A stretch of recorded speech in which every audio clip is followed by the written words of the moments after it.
Netflix is a perfect example of sort of making a mistake from a communication standpoint, because it could have been handled differently. They went off focus, which is what they did was they provided fast, easy, quick DVDs at your leisure, and you could go online and you could pull from a pool of movies online and stream them into your home. And that was it. It was the ease of that. And they changed their strategy and divided it into two different entities, and in doing so failed to communicate in advance what they were doing. And it was a baffling PR mistake that has actually cost that company a great deal of money in stocks.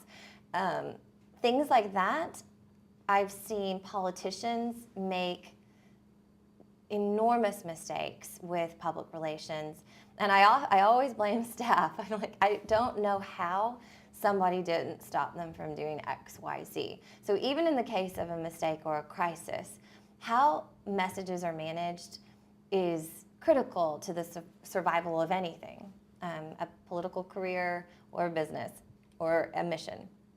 And so I have seen politicians in a crisis just let loose with all sorts of information.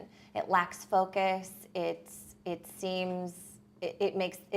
takes from their credibility, and the problem with that is there's no surviving it. If there's ever a problem in a business or in a politician's life or anything along those lines, and you're dealing with a crisis, the number one rule is containment. You have to contain whatever's going on, and you have to streamline the message and make it as tight as possible so that very few questions can be asked, that you're honest and you're upfront and it's out in the open, but it doesn't linger on and on and on. And I think that we've probably all seen a couple of instances where a story that could have probably lasted a day or two will carry on for months and months and months.